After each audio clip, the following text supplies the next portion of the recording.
Early in the morning, all the chief priests and the elders of the people came to the decision to put Jesus to death. They bound him, led him away, and handed him over to Pilate, the governor.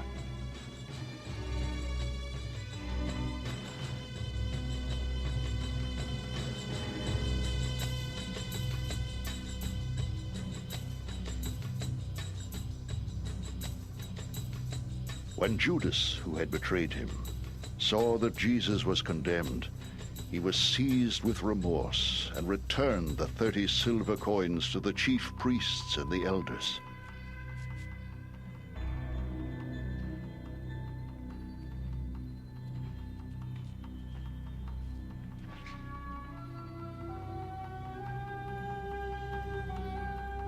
I have sinned, He said, for I have betrayed innocent blood. What is that to us? they replied.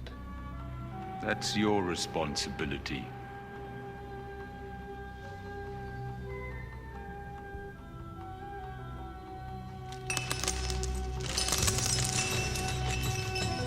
So Judas threw the money into the temple and left. Then he went away and hanged himself.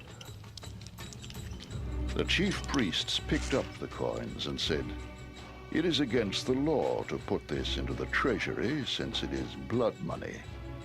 So they decided to use the money to buy the potter's field as a burial place for foreigners.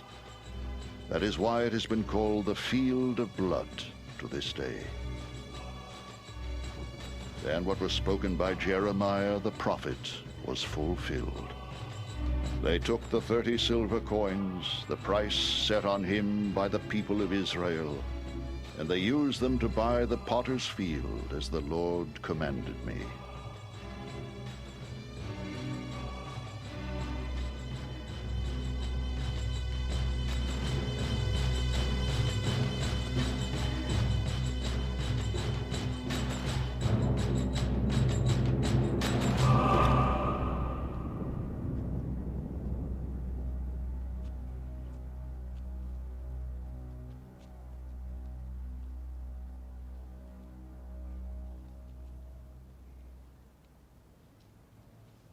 Meanwhile, Jesus stood before the governor, and the governor asked him, "Are you the king of the Jews?"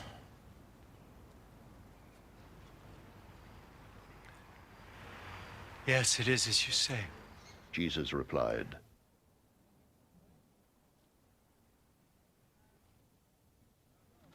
When he was accused by the chief priests and the elders, he gave no answer. Then Pilate asked him, "Don't you hear the testimony they are bringing against you?" but Jesus made no reply, not even to a single charge, to the great amazement of the governor. Now it was the governor's custom at the feast to release a prisoner chosen by the crowd.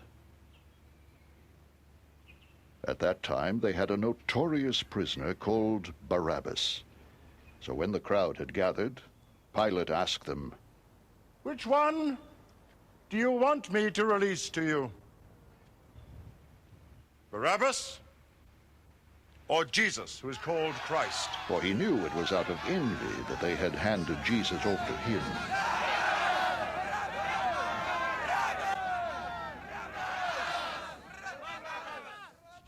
While Pilate was sitting on the judge's seat, his wife sent him this message.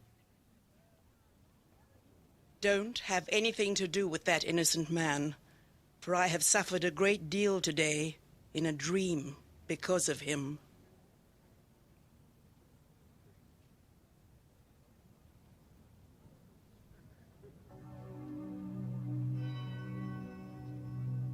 But the chief priests and the elders persuaded the crowd to ask for Barabbas and to have Jesus executed.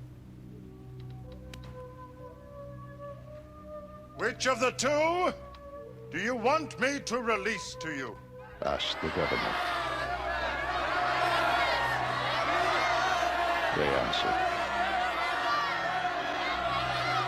What shall I do then with Jesus, who is called Christ? Pilate asked. They all answered,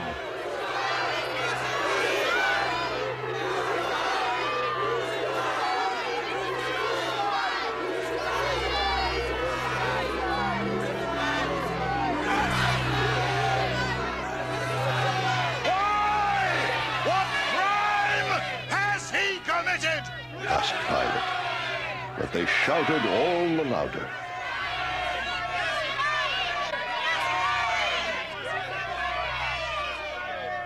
When Pilate saw that he was getting nowhere, but that instead an uproar was starting, he took water and washed his hands in front of the crowd. I am innocent of this man's blood, he said. It is your responsibility. All the people answered, Let his blood be on us and on our children.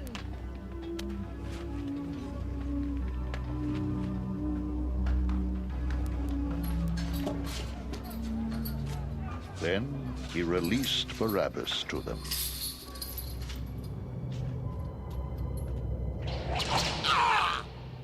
But he had Jesus flogged and handed him over to be crucified.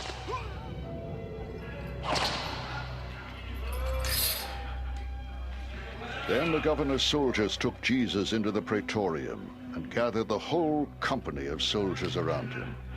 They stripped him and put a scarlet robe on him, and then twisted together a crown of thorns and set it on his head.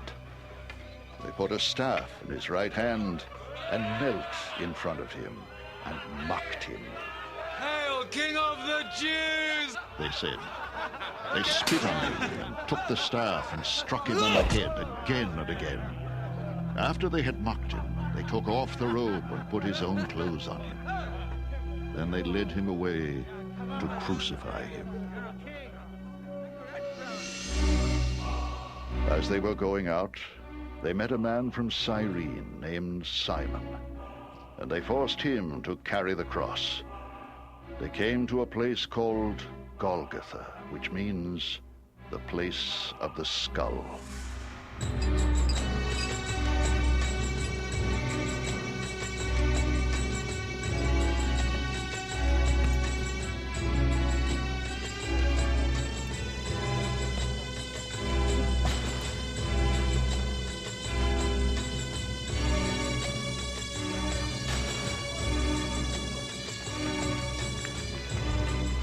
There they offered Jesus wine to drink, mixed with gall. But after tasting it, he refused to drink it.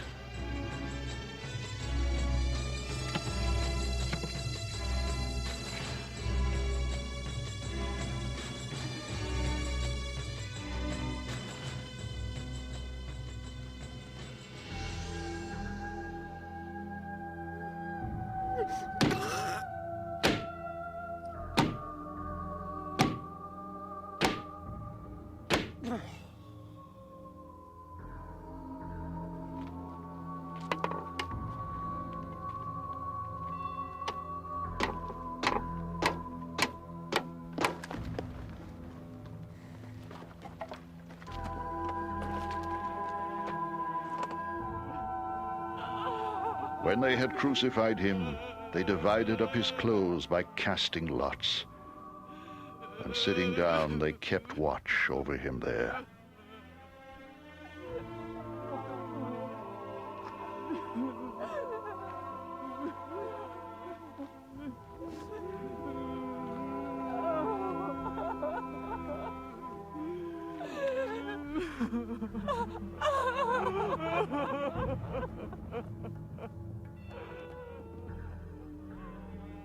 Above his head, they placed the written charge against him.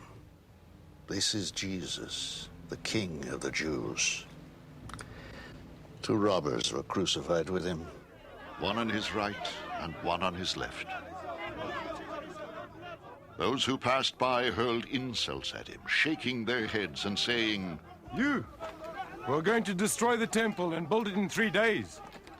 Save yourself. Come down from the cross. if you are the Son of God. The same way the chief priests, teachers of the law, and the elders mocked him. Saved others. They said, But he can't save himself. He's the King of Israel. Let him come down now from the cross, and we will believe in him. He trusts in God. Let God rescue him if he wants him. For he said, I am the Son of God.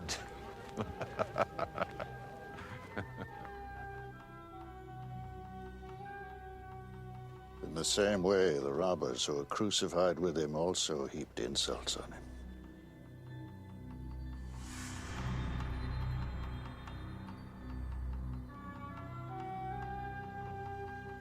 From the 6th hour until the 9th hour, darkness came over all the land. About the 9th hour, Jesus cried out in a loud voice, Eloi, Eloi, lama sabachthani, which means, my God, why have you forsaken me? And some of those standing there heard this. They said, he's calling Elijah. Immediately, one of them ran and got a sponge, filled it with wine vinegar, put it on a stick, and offered it to Jesus to drink. But the rest said, I'll leave him alone. Let's see if Elijah comes to save him.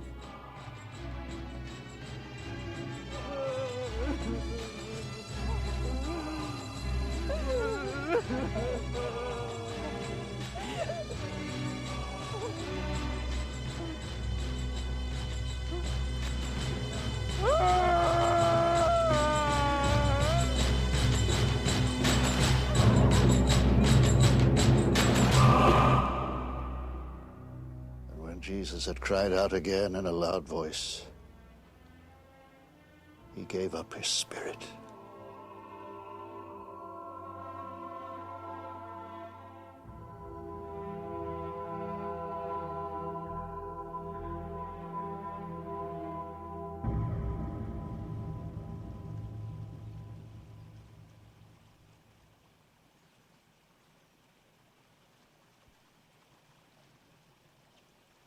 At that moment, the curtain of the temple was torn in two from top to bottom.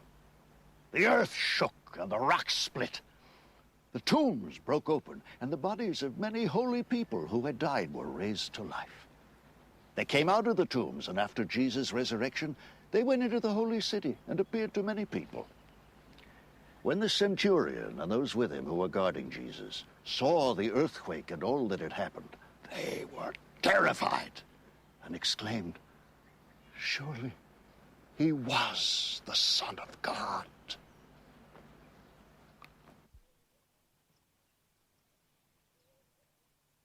Many women were there, watching from a distance. They had followed Jesus from Galilee to care for his needs. Among them were Mary Magdalene, Mary, the mother of James and Joseph, and the mother of Zebedee's sons.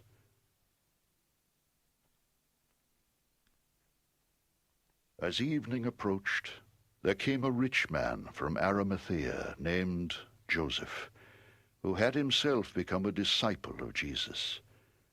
Going to Pilate, he asked for Jesus' body, and Pilate ordered that it be given to him.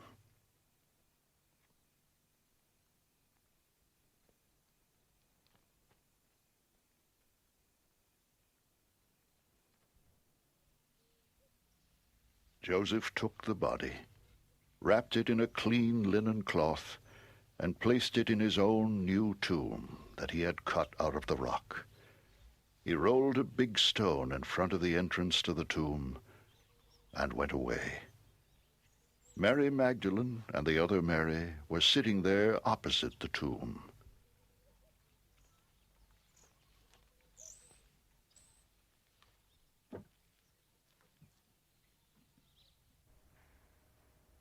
The next day, the one after Preparation Day, the chief priests and the Pharisees went to Pilate. Sir, they said. we remember that while he was still alive, that deceiver said, "After 3 days I will rise again." So give the order for the tomb to be made secure until the 3rd day. Otherwise his disciples may come and steal the body and tell the people that he's been raised from the dead. This last deception will be worse than the first.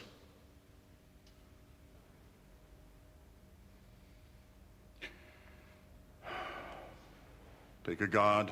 Pilate answered. Go make the tomb as secure as you know how.